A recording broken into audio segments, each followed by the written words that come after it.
ஒன்றான காஞ்சிபுரம் விளக்கொலி பெருமாள் கோவிலில் மகா கும்பாபிஷேக விழா நடைபெற்றது. இதனையொட்டி மாலையில் சுவாமி வீதி உலா புறப்பாடு உற்சவம் நடைபெறுகிற நிலையில் சுவாமி முன்பு செல்வதில் வடகலை தென்கலை பிரிவினர் இடையே பிரச்சனை ஏற்படும் என்பதால் உயர் நீதிமன்றத்தில் வழக்கு தொடக்கப்பட்டிருந்தது. இதுகுறித்து இந்து சமய அறநிலையத்துறை அதிகாரிகள் விசாரித்து முடிவு செய்யலாம் என நீதிமன்றம் உத்தரவு இடப்பட்டிருந்தது. அதன்படி இன்று மாலை விளக்கொலி பெருமாள் வீதி உலா நடைபெறுவதற்கு முன்னதாக வடகலை தென்கலை பிரிவினர் வரவழைக்கப்பட்டு காஞ்சிபுரம் மண்டல இணை ஆணையர் வான்மதி முன்னிலையில் பேச்சுவார்த்தை நடைபெற்றது. பேச்சுவார்த்தையில் இரு தரப்பினரின் வாதங்களையும் கேட்ட பின்பு சுவாமி முன்பு செல்வதற்கு குடவோலை முறையில் தீர்வு காணலாம் என முடிவு செய்யப்பட்டது. அதன்படி வடகலை தென்கலை என எழுதப்பட்ட துண்டு சீட்டுகளை எழுதி சொம்பு ஒன்றில் போட்டு குலுக்கி கோவிலுக்கு வந்த ஒரு சிறுமியை சீட்டெடுக்க வைத்தனர். அதில் சுவாமி முன்பு முதலில் வடகலை பிரிவினர் செல்லலாம் என முடிவு வந்தது.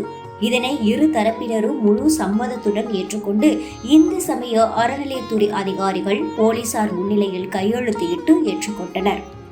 தாத்தா தேசியர் சன்னதி முன்பாக நடைபெற்ற இந்த பேச்சுவார்த்தையினால் சுவாமி தரிசனம் செய்ய முடியாமல் ஏராளமான பக்தர்கள் காத்திருக்க வைக்கப்பட்டதால் முக சுளிப்புகளுக்கு உள்ளாகி கடும் சிரமம் அடைந்தனர். மேலும் வடகலை தென்கலை பிரிவினர்களுக்கு இடையே நடைபெற்ற பேச்சுவார்த்தையின் போது எவ்வித பிரச்சனையும் ஏற்படாமல் இருக்க அங்கு ஏராளமான போலீசார் குவிக்கப்பட்டதால் அப்பகுதியில் சற்று பரபரப்பு ஏற்பட்டது. நீதிமன்றத்தில் வழக்குகள் இருந்தாலும் இடைக்கால உத்தரவுப்படி சுவாமி முன்பு செல்வதற்கு பழமையான குடவோலை முறை கையாளப்பட்டது குறிப்பிடத்தக்கது. இதனால் மாலை 7 மணிக்கு பின்பே பெருமாள் அந்த பகுதிகள் வீதி உலா வந்தார். முன்னதாக வடகலையை சேர்ந்த 50 பேர் ராமஜெயதேர் பாத்திரம் 4000 திவ்ய பிரபாதம் தேசிக பிரபந்தம் பாடினர். அதனைத் தொடர்ந்து தென்கலை பிரிவினர் திவ்ய பிரபந்தம் உபதேச தரிசன மாலை வேத பாராயணம் தென்கலை மந்திரம் தனியன் பாராயணம் உள்ளிட்ட ஸ்லோகங்களை பாடினர். இரு பிரிவினர்களுக்கிடையே வாக்குவாதம் கைகலப்பு நடைபெறாமல் இருக்க காவல்துறையினர் கயிறு கட்டி 2 பிரிவினர்களுக்கிடையே விலக நின்று செய்தனர். நீண்ட நாளாக நீடித்து வந்த இந்த பிரச்சனை தற்காலிகமாக நீதிமன்ற இடைக்கால உத்தரவுப்படி வடகலை தென்கலை என இருவரும் சேர்ந்து ஸ்லோகங்கள் பாடியது குறிப்பிடத்தக்கது. காஞ்சிபுரம் செய்தியாளர் லட்சுமிகாந்த்.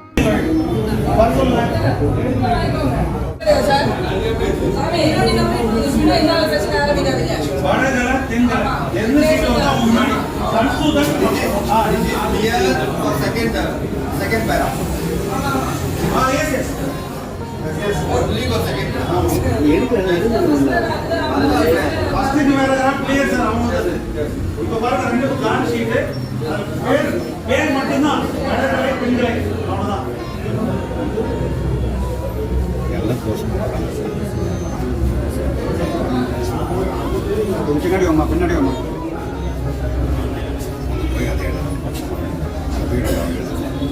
இங்கதான் எடுத்து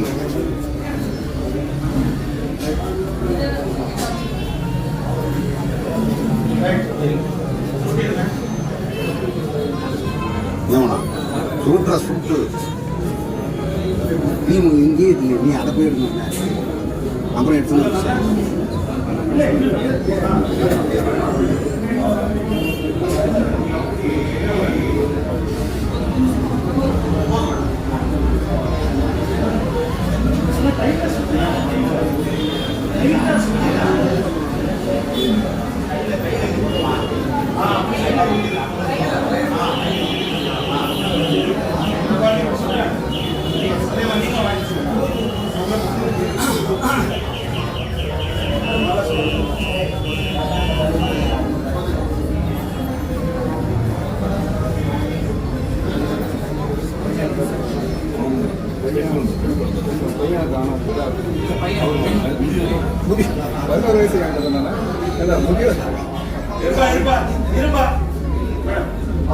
முதியவர்களும் குழந்தைதான்.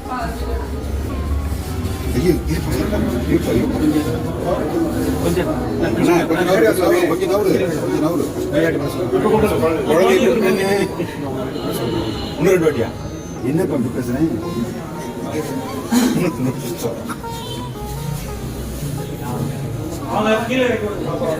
அமிச்சி பயமிட்டது. Super super. சொல்லுது 2 பேரும் ஒன்னா தான்.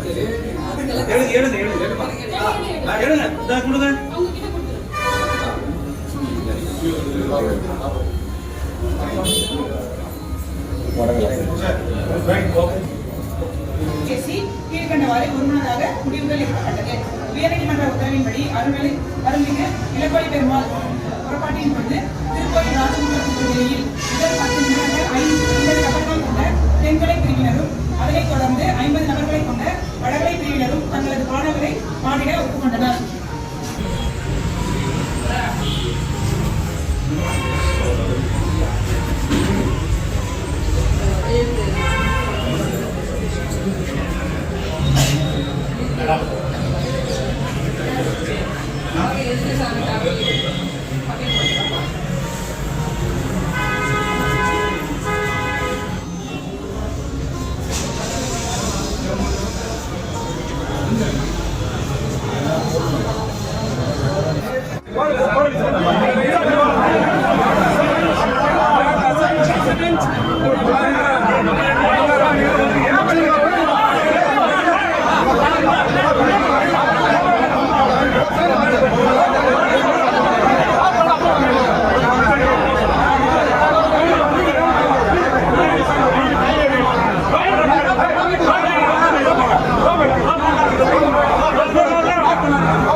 செய்திகளை உண்மைத்தன்மையுடன் உடனுக்குடன் தெரிந்து கொள்ள தி கிரேட் இந்தியா நியூஸ் சேனலுக்கு சப்ஸ்கிரைப் செய்து எங்களுடன் இணைந்திருங்கள் எப்போதும்.